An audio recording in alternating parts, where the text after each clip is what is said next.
This is our exercise number 3, that is the classification of kharif crops. So whatever the crops those are grown in our field, म्हणजे जेवढी काही पिकं आपण शेतीमध्ये पिकवतो ही पिकं विविध बेसिसवरती with the help of different basis these crops are classified into different group. म्हणजे त्यांच्या मॉर्फॉलॉजिकल कॅरेक्टरिस्टिक्स असतील किंवा ग्रोईंग सीझन असेल यांच्या आधारे त्यांची विभागणी वेगवेगळ्या विभागामध्ये केली जाते. The objects of the particular exercise to easy study of crop, म्हणजे जर आपण विभागणी केली तर सपोज फॅमिली वाईज असेल, तृणवर्गीय असतील किंवा एकदम सिंपल एक्झाम्पल घेऊया की सिरियल्स असतील, पल्सेस म्हणजे अन्नधान्य पिके, तेलबिया पिके अशा प्रकारचं, तर त्यांचा अभ्यास करणं आपल्याला सोपं जातं. Second, to properly classified of crop plant, जे क्लासिफिकेशन आपण करतोय त्याच्या आधारे साधारणतः त्यांचा जो स्टडी आहे तो सुद्धा आपल्याला व्यवस्थित करता येतो. So let's go for classification of crop plant, पिकांची विभागणी. फर्स्ट, बेसिस म्हणजे साधारणतः classification on the basis of climate, म्हणजे जे वातावरण आहे किंवा ज्याला आपण साधारणतः पिकाच्या अवतीभोवतीचं सॉइल आणि जे वेदर आहे त्याच्या आधारे पिकांची साधारणतः 3 कॅटेगरीमध्ये विभागणी केली जाते. First one the tropical crops, second sub tropical crops, third one temperate crop. म्हणजे tropical means weather the climatic condition is hot and humid, म्हणजे उष्ण आणि दमट वातावरण जिथलं आहे अशा विभागामध्ये घेतली जाणारी पिकं. These crops required hot and humid climate. For example jowar, toor, maize etcetera, ज्याला आपण ज्वारी, तूर, मका असं म्हणतो. Second, the subtropical crops. These crops required warm and semi dry climate, म्हणजे पहिल्या ठिकाणी hot and humid, second hot and hot उष्ण आणि दमट, आणि नंतर उष्ण आणि कोरडं वातावरण ज्या ठिकाणी आहे किंवा ज्या पिकांना उष्ण आणि कोरडं वातावरण लागतं अशा विभागामध्ये घेतली जाणारी पिकं. फॉर एक्झाम्पल बाजरा, सोयाबीन. देन टेम्परेट क्रॉप्स, म्हणजे ज्या ठिकाणचं वातावरण हे कूल आणि ड्राय आहे, थंड आणि कोरडं आहे. These crops required cool and dry climate. Example wheat, oat, gram, pea, etc. म्हणजे थोडक्यात थंडीच्या दिवसामध्ये घेतली जाणारी पिकं. Then second basis, that is the depending upon the season. Generally in India as well as in Maharashtra there are 3 growing season, ज्याला आपण हंगाम असं म्हणतो. खरीप हंगाम, रब्बी हंगाम आणि उन्हाळी हंगाम, साधारणतः अशी त्याची नावं आहेत.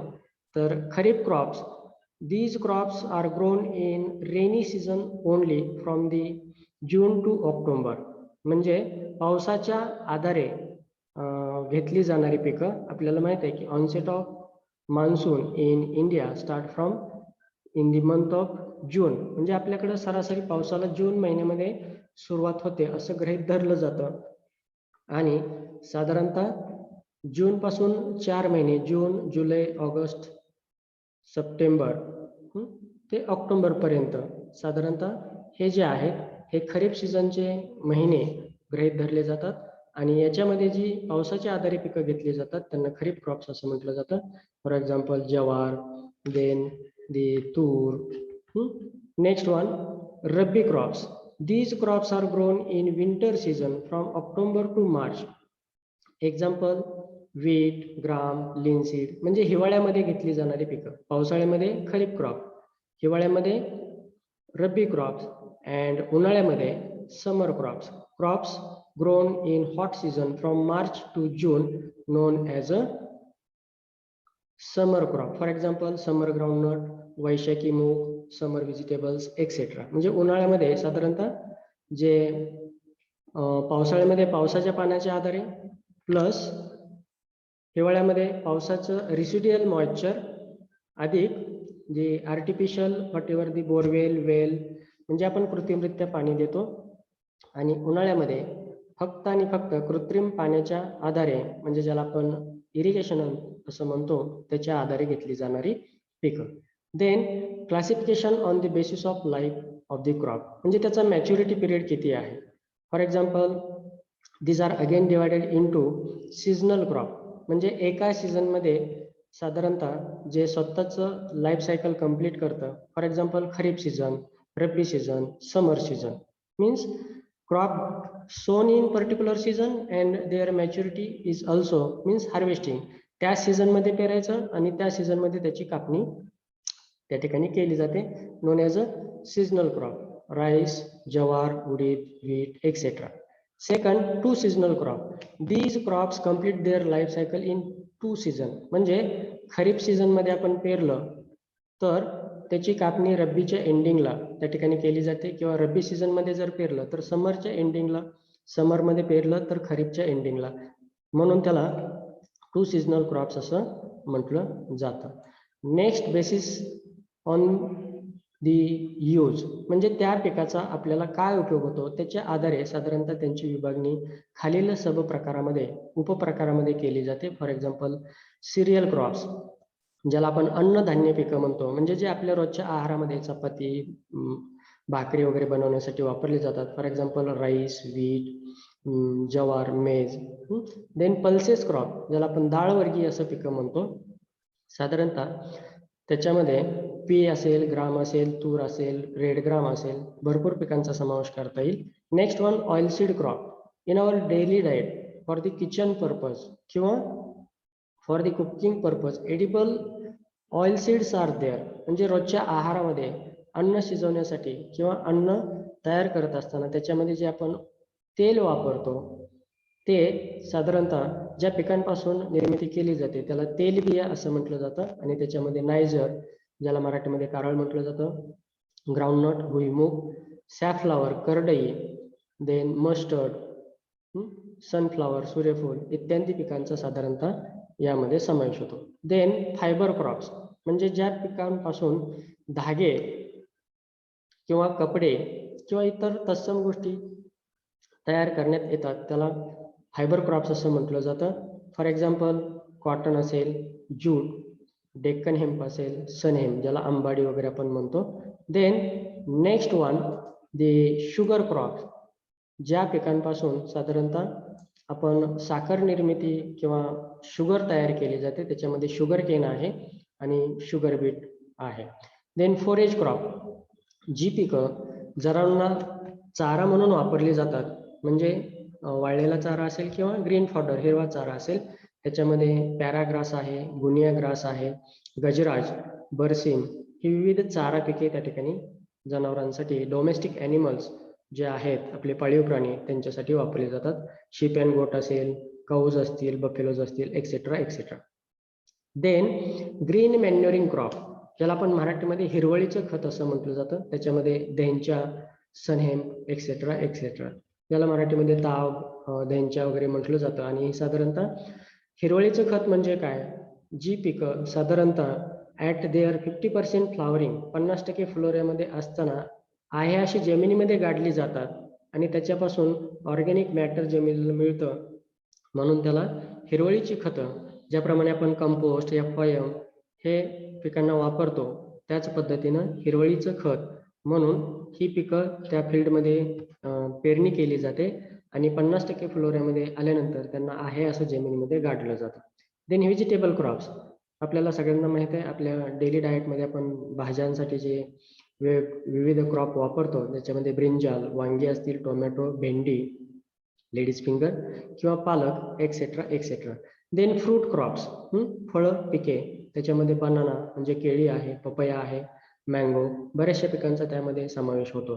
देन स्पाइस क्रॉप, मसाल्याची पिकं, ज्याच्यामध्ये आपण चिली, मिरची, टर्मरिक, हळद, जिंजर, आलं या पिकांचा समावेश होतो. देन रूट क्रॉप, साधारणतः कॅरोट, रॅडिश, गाजर असेल, मुळा असेल, यांना साधारणतः रूट क्रॉप्स असं म्हटलं जातं. देन दी ट्युबर क्रॉप्स, ज्यांचं साधारणतः खाली ट्युबर आहे, ज्याच्यामध्ये गार्लिक म्हणजे लसूण असेल, ओनियन म्हणजे कांदा एक्सेट्रा. देन ड्रग क्रॉप, ज्याला आपण मादक द्रव्य असणारी पिकं म्हणतो, त्याच्यामध्ये tobacco. Tobacco is injurious to health but is one kind of our crop, म्हणजे ज्याच्यापासून आपल्याला शेतकऱ्यांना ते पिकवल्यानंतर आर्थिक नफा मिळतो, म्हणून त्याला कॅश क्रॉप सुद्धा म्हटलं जातं. आणि because of in initial stage it is used as a medicine, म्हणजे दातदुखी वगैरे याच्यासाठी सुरुवात अगोदर हे तंबाखू सेन्सेशन लेस म्हणजे आपलं वेदना कमी करण्यासाठी वापरलं जायचं. नंतर peoples are habitual for the particular addiction, आणि त्याला मादक द्रव्य असणारी पिकं असं म्हटलं जातं, ज्याच्यामध्ये tobacco. Then our next the class depending upon the water sources, म्हणजे जे पिकं पिकवली जातात त्यांना वॉटर सोर्स कोणता आहे त्याच्या आधारे दोन याच्यामध्ये त्या पिकांची विभागणी केली जाते. एक म्हणजे rainfed crop, only grown on rain water, पावसाच्या आणि फक्त पावसाच्याच आधारे घेतली जाणारी पिकं, ज्याच्यामध्ये ज्वार असेल, नायजर असेल, ग्राम, व्हीट एक्सेट्रा. त्याच्यानंतर the irrigated crop, these crops grown with the help of irrigated water. Irrigation means artificial water supply to the crop from the different water sources. आपण कृत्रिमरित्या पिकांना पाणी देतोय वेगवेगळ्या सोर्स मधून, आणि त्याला म्हणून ओलिताखालची पिकं आणि कोरडवाहू पिकं असं म्हटलं जातं. For example sugar cane, summer groundnut, irrigated wheat, summer vegetables etcetera etcetera. Then on the basis of family we know that प्रत्येक साधारणतः सजीवाचं जे बायोलॉजिकल क्लासिफिकेशन आहे, ज्याच्यामध्ये आपण name, its botanical name, family, origin किंवा ऑर्डर, सब ऑर्डर असं जे क्लासिफिकेशन करतो, त्याच्यामधलं साधारणतः जे फॅमिली आहे म्हणजे कुटुंब त्याचं, तर हे कुटुंब ठरवत असताना त्यांचे जे मॉर्फॉलॉजिकल कॅरेक्टरिस्टिक्स आहेत किंवा फिजिओलॉजिकल कॅरेक्टरिस्टिक्स आहेत, त्यांची हॅबिट असेल, ग्रोथ टाईप असेल, म्हणजे त्यांची वाढण्याची पद्धत, जमिनीवरचे त्यांचे फांदे असतील किंवा उंची असेल, दिसणं असेल, ह्या सगळ्यांना साधारणतः ज्यांचे सिमिलर कॅरेक्टरिस्टिक्स आहेत असे सर्व पिकं एका फॅमिलीमध्ये ऍड केले जातात. आणि म्हणून साधारणतः पहिली फॅमिली आहे ग्रॅमिनी, ज्याला तृणवर्गीय फॅमिली म्हटलं जातं किंवा एकदल वर्गीय सुद्धा म्हटलं जातं, ज्याच्यामध्ये व्हीट असेल, राईस असेल, मेज असेल. दुसरं आहे लेग्युमिनोसी फॅमिली, ज्याच्यामध्ये ग्राम, मूग, मसूर. साधारणतः लेग्युमिनोसी फॅमिली ही ज्या पिकांच्या मुळावरती गाठी आहेत अशा प्रकारची पिकं त्याच्यामध्ये समावेश केली जातात. देन कृषी फेरीसी, मस्टर्ड ज्याला आपण मोहरी असं म्हणतो, इज अ ऑइलसीड क्रॉप, तेलबिया पीक आहे. लिलिएसी, साधारणतः त्याच्यामध्ये ओनियन, गार्लिक ही पिकं येतात. सोलॅनसी, पोटॅटो, चिली, टोबॅको. देन मालवेसी, ज्याच्यामध्ये कॉटन, अंबाडी म्हणजे फायबर क्रॉपचा समावेश होतो. कॉम्पोजिटिव्ह, ज्याच्यामध्ये सनफ्लावर, नायजर, सॅफफ्लावर. इफोर्बिएसी, साधारणतः ज्याच्यामध्ये कॅस्टर, ज्याला आपण मराठीमध्ये एरंडी असं म्हणतो, या पिकांचा समावेश होतो. Then the next one, the family Zingiberaceae, ज्याच्यामध्ये जिंजर, ज्याला आपण अद्रक असं म्हणतो, टर्मरिक, हळद या पिकांचा समावेश होतो. लिनिएसी, लिनसीड, ज्याला मराठीमध्ये जवस असं म्हटलं जातं. तिलिएसी, ज्याला ज्यूट, हे क्रॉप त्याच्यामध्ये येतं. ज्यूट तुम्हा सर्वांना माहीत असेल, ज्याच्यापासून विविध बॅगा किंवा दोरी तयार करण्यासाठी, कपडे तयार करण्यासाठी वापरलं जातं. पेडिलिएसी, सिसॅमम, ज्याचा आपण मराठीमध्ये तीळ असं म्हणतो. And last one, classification on the basis of fertility needs, म्हणजे जे जमिनीचे सर्वसाधारण प्रकार पडले जातात, म्हणजे हलकी जमीन, मध्यम जमीन आणि भारी जमीन. भारी जमीन म्हणजे in the quality, not in weight, वजनानं नाही, तर त्याचे जे कॅरेक्टरिस्टिक्स आहेत. हलकी जमीन म्हणजे साधारणतः कमी सुपीक असलेली, ज्याच्यामध्ये साधारणतः जी सॉइल येते, ही सॉइल दीज किंवा त्या सॉइलमध्ये पिकवली जाणारी पिकं साधारणतः अशा प्रकारचं त्याचं क्लासिफिकेशन आहे. For example heavy feeder crops. Heavy feeder, feeder म्हणजे ज्यांना, किंवा आपण मराठीमध्ये ज्याला आपण खादाड म्हणतो, म्हणजेच काय, ज्या पिकांना जे न्यूट्रिएंट रिक्वायरमेंट आहे ही अतिशय जास्त लागते, अशी पिकं या कॅटेगरीमध्ये येतात. These crops required highly fertile soil, म्हणजे जास्त सुपीक जमिनीमध्ये घेतली जाणारी पिकं. For example sugar cane, maize, sunflower, potato etcetera etcetera. Then medium feeder crops, These crops required less nutrient as compared to heavy one, but more as compared to low feeder one. These crops require medium fertile soil. They need more nutrient. For example, sorghum, gram, soybean, etc. Then last one, the classification, low feeder crops. These crops hardly in nature and can be grown on poor or light soils. म्हणजे ही जी पिकं आहेत ही साधारणतः यांची जी रचना आहे म्हणजे कणखर अशी पिकं राहतात आणि साधारणतः कमी पाण्यामध्ये किंवा ज्यांना जमीन कमी सुपीक असली तरी चालते अशा प्रकारचे हिल मिलेट्स म्हणजे डोंगरी भागातील पिके, नायजर ज्याला आपण कारळ असं म्हणतो, देन कॅस्टर, एरंडी, बाजरा और बाजरी. So these are the our third exercise, that is the classification of kharif crops.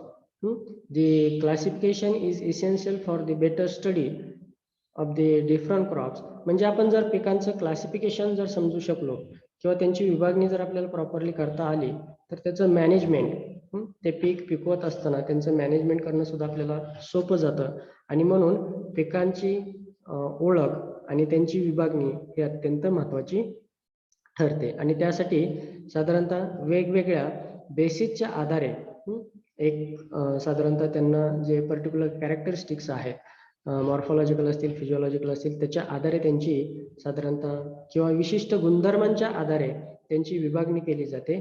अशा प्रकारे दिस is our exercise number 3. We will go for the next exercise in next theory class. Thank you. Have a nice day.